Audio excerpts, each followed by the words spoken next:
Good morning my dear students. एक बार पुनः हम लोग पढ़ेंगे लक्ष्मण मूर्छा और राम विलाप। लक्ष्मण मूर्छा और राम विलाप से संबंधित गोस्वामी तुलसीदास जी द्वारा रचित जो चौपाई है, चौपाई का हम लोग अध्ययन करेंगे।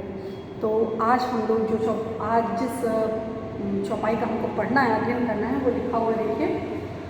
सो अनुराग कहाँ अब भाई, सो अनुराग कहाँ अब भाई, उठहु उठहु न, ये न अलग है, उठहु उठहु न सुनी मम बच बिकलाई, जो जनते हूँ बन बंधु बिछोहु, पितु वचन मनते हूँ नहीं ओहु, सुत पित नारी भवन परिवारा, हुई है जाहि जग बारहि बारा, अस विचार जिह जागहु ताता, मिलहि न जगत सहोदर भ्राता।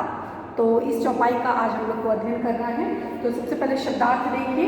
सो माने वैसा, अनुराग माने प्रेम, कहाँ मतलब कहाँ है, अब माने इस समय, भाई माने हे भाई, हे भ्राता, हे अनुज, वैसा प्रेम अब कहाँ है, उठो माने उठो, सुन माने सुन करके, मन माने हृदय की, बच माने वचन, बिकलाई माने भावुकता से परिपूर्ण, व्याकुलता से परिपूर्ण वचन को सुन करके, जो जनते हो, यदि मैं जानता, बन माने जंगल में, बंधु माने भाई का, बिछोह माने वियोग होगा, वियोग माने अलग होना, पित माने पिता, वचन माने वाणी, मनते हो मतलब मानता, मतलब किसी की बात का पालन करना, मानना, नहीं माने नहीं, ओ माने उस वचन को, सुत माने होता है, सुत का मतलब होता है पुत्र, वित्त का मतलब धन पैसा, नारी मतलब स्त्री, भवन माने घर, परिवारा मतलब परिवार के लोग सदस्य,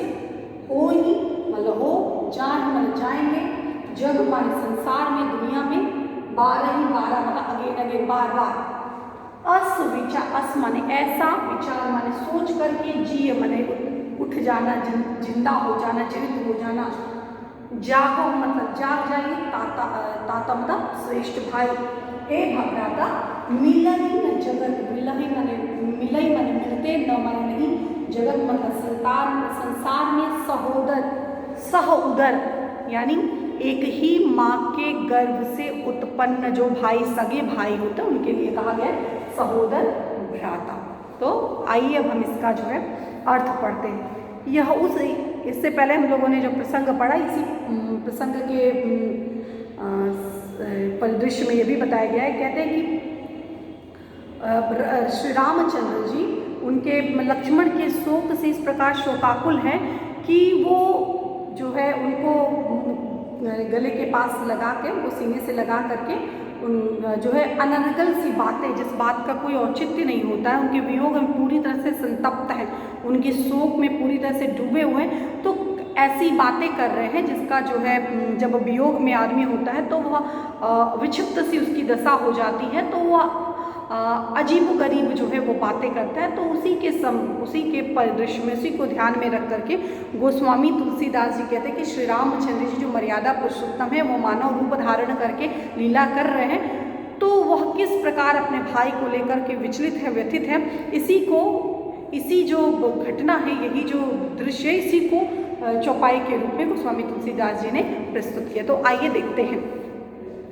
सो माने वैसा, अनुराग कहाँ अब भाई, कहते कि जैसा पहले तुमने अपने माता पिता को छोड़ करके, उनके जो शील गुण है, उनके आचरण है लक्ष्मण जी के, इससे पहले वाले चौपाई में गोस्वामी तुलसीदास जी ने उनके शील और आचरण के विषय में, उनके स्वभाव के विषय में, उनका और श्री राम जी के प्रति जो प्रेम था उसके विषय में बताते हुए कहते हैं कि जिसने सब कुछ छोड़ करके, अपने माता पिता को छोड़ करके, अपनी पत्नी को छोड़ करके मेरे साथ जंगल में आ करके, इस कड़ी तपती धूप में और इस कड़क जो ठंडी है, इस ठंडी में इस तरह की जो हवाएं चल रही है, इस आंधी तूफान में रहना, वह प्रेम बस ही था।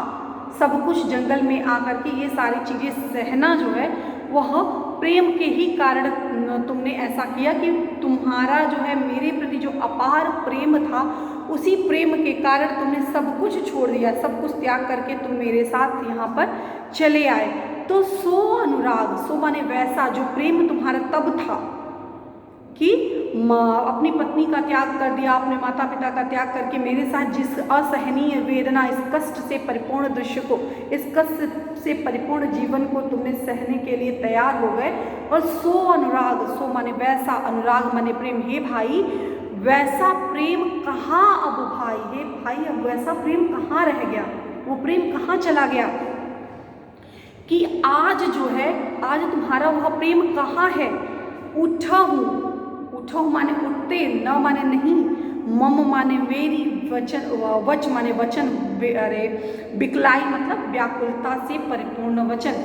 श्री रामचंद्र जी कहते हैं कि जो भाई अपना सब कुछ छोड़ करके, एक भाई ज्येष्ठ भ्राता के लिए वह यहाँ चला आया, और आज जो है मैं इस तरह से भावुक हूँ, इस तरह से अधीर हूँ, इस तरह से व्याकुल हूँ, इस तरह से शोक से संतप्त हूँ, और आज मेरी इस व्याकुलता से भरे वचन को सुनकर के भी तुम आज जो है नहीं उठ रहे हो, या मुझे सांत्वना नहीं दे रहे हो, मुझे नहीं समझा रहे हो। तो वह प्रेम अब कहाँ चला गया? क्या वह प्रेम हमारे, हम भाइयों के बीच का जो आपस का प्रेम है वो समाप्त हो गया? वह अनुराग समाप्त हो गया? वह प्रेम आपस में नहीं रह गया है कि मेरी इस व्याकुलतापूर्ण वचन को सुनकर भी तुम मुझे किसी तरह से सांत्वना या दिलासा मुझे नहीं दे रहे हो। जो जनते हूँ बन बंधु बिछोहू, कहते यदि मैं जानता, जो जनते हूँ, यदि मुझे पता होता, यदि मैं ईशु विधि का जो लेखा है, जो मेरे भाग्य में अगर मुझे यह पता होता, जो जनते हूँ, यदि मैं जानता जंगल में आकर के भाई से वियोग होगा।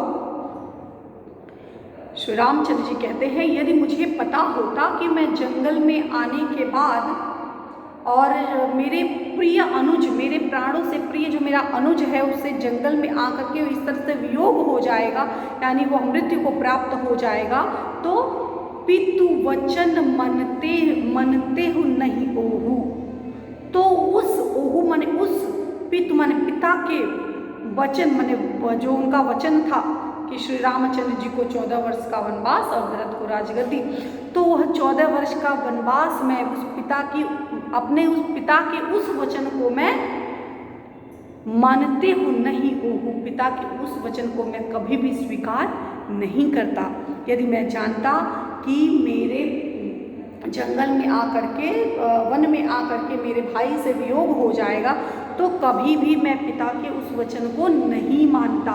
और ऐसी स्थिति में भले ही मुझे मेरी जो कुल की गरिमा है, भले ही वो कलंकित होती कि प्राण जाए पर वचन न जाए, जैसी जो है एक मेरे लिए, मेरे नाम के आगे एक पिता की बात की अवज्ञा करने वाला इतिहास में उसको इसी रूप में जाना जाता कि इसने पिता की आज्ञा की अवहेलना की। भले ही जो कुछ भी समाज के लोग मुझे कहते, लेकिन फिर भी मैं पिता की बात को नहीं मानता। क्यों? अगर मुझे पहले से पता होता, पूर्व विदित होता कि मुझे जो है मैं जंगल में आकर के मेरे भाई से जो है वो अलगाव हो जाएगा, तो मैं कभी भी पिता की वचन को नहीं मानता। कहने का अभिप्राय क्या है कि जब वो भावुक होता है, अधीर होता है, तो व्यक्ति जो है उन दृश्यों को जो है, उन दृश्यों को और उस जो घटना है, उस घटना के लिए जो लोग दोषी या भाग्य को मानता है, या फिर उस दुख में इतना व्याकुल हो जाता है कि उसको समझ में नहीं आता कि मैं क्या करूं, तो ऐसी अवस्था में वो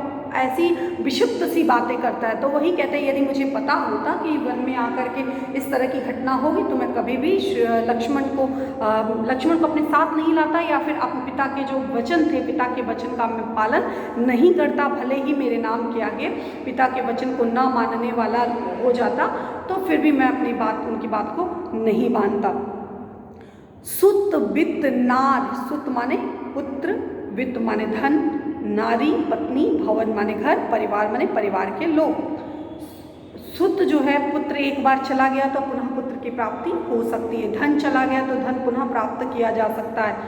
पत्नी, अगर एक पत्नी का देहावसान हो जाए, मृत्यु हो जाए, तो दूसरी पत्नी आ सकती है परिवार, घर, ये सब बिछड़ जाने पे पुनः मिल सकते हैं। एक बार घर चला गया, पुनः हम घर को प्राप्त कर सकते हैं।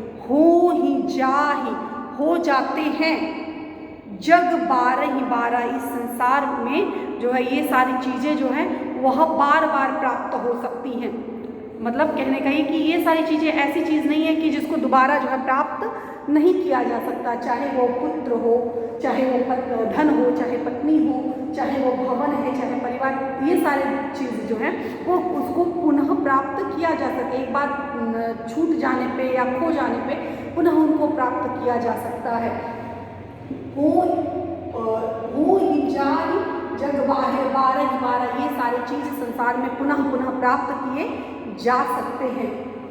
ऐसा सोच करके हे भाई, ऐसा सोच करके, ऐसा विचार करके, ऐसा सोच करके ही कि ये सारी चीज़ें जो है ये बार बार मिल सकती हैं, लेकिन अस विचार जिए जागहु ताता। हे श्रेष्ठ भाई, यहाँ पूरी तरह से श्री रामचंद्र शोक से संतप्त होने के कारण उन्हें यह वो भूल जाते हैं कि वह उनका अनुज है। उनको सम्मानित करते हुए कहते कि हे श्रेष्ठ भ्राता, हे मेरे भाई, तुम यही सोच करके क्यों नहीं उठ जाते कि जो है मिलन जगत, इस दुनिया में सह उदर एक ही माँ के गर्भ से उत्पन्न होने वाले बच्चे, मिलन जगत सहोदर भ्राता, सगा भाई इस दुनिया में मिलना नामुमकिन है, असंभव है। ये जो इससे पहले जो चीज़ों जिनके का जो है वर्णन कवि ने किया, बताते हैं ये सारी चीज़ें तो बार बार मिल सकती हैं, लेकिन जो है सगा भाई मिलना जो है वह नामुमकिन है। तो आप यहाँ कह सकते हैं कि लक्ष्मण और श्री रामचंद्र जी सगे भाई नहीं हैं। एक श्री रामचंद्र जी कौशल्या माता के पुत्र हैं और जो लक्ष्मण हैं वह सुमित्रा माता के पुत्र हैं, लेकिन वह प्रेम में वशीभूत होकर के श्री रामचंद्र जी कहते हैं कि संसार में जो सगा भाई है वो मिलना जो है वह नामुमकिन है। तो उस समय की जो सामाजिक दशा, उसमें स्त्रियों की दशा के विषय में भी बताया और भी स्त्रियों की दशा में भी बताता है कि नारी जो है, नारी चले जाने पे भी जो है वह नारी की प्राप्ति हो सकती है। उस समय में भी नारी को उतना सम्मान, उतना जो है महत्व जो है वो नहीं दिया जाता, एक बात। और दूसरी बात, महत्वपूर्ण बात यह है कि इसमें गोस्वामी तुलसीदास ये नहीं कहते कि ये सारी चीज़ों का कोई महत्व नहीं है। इस बात को ध्यान दीजिएगा, गोस्वामी तुलसीदास ये नहीं कहते कि इन सारी चीज़ों का कोई महत्व नहीं, इन सारी चीज़ों का महत्व है, लेकिन जो भाई का प्रेम है वो उससे भी ज़्यादा बड़ा है। वो कहते हैं कि यहाँ भाई का जो प्रेम है वह इन सभी रिश्तों से भी ज़्यादा बड़ा है, क्योंकि भाई जो है वह पुनः प्राप्त नहीं किया जा सकता। मतलब कि श्री रामचंद्र जी शोक में व्याकुल हैं, तो व्याकुलता वश वह प्रेम से वशीभूत होकर के वह प्रेम में पूरी तरह से भावना में बह करके वो ये सारी बातें कहते हैं कि ये सारी चीज़ें तो पुनः मिल जाएंगी, लेकिन भाई जो हमें नहीं मिलेगा। तो इस प्रकार इस चौपाई का जो है वह अर्थ था। तो आइए हम इस पर कुछ महत्वपूर्ण प्रश्न हैं उनको हम एक बार देखते हैं। सो अनुराग कहकर राम कैसे अनुराग की दुर्लभता की ओर संकेत कर सकते हैं, उदाहरण दीजिए। राम सो अनुराग मतलब वैसा अनुराग कहकर लक्ष्मण के अनुराग की दुर्लभता की ओर संकेत करते हुए कहते हैं कि लक्ष्मण ने राम के प्रेम को पाने के लिए अपने पत्नी माता पिता का त्याग कर दिया और 14 वर्षों तक वनों में चले आए। मतलब जंगल की जो असहनीय पीड़ा थी उस पीड़ा को सहने के लिए तैयार हो गए। वह प्रेम अब कहाँ चला गया? कौन किससे उठने का आग्रह कर रहा है और क्यों?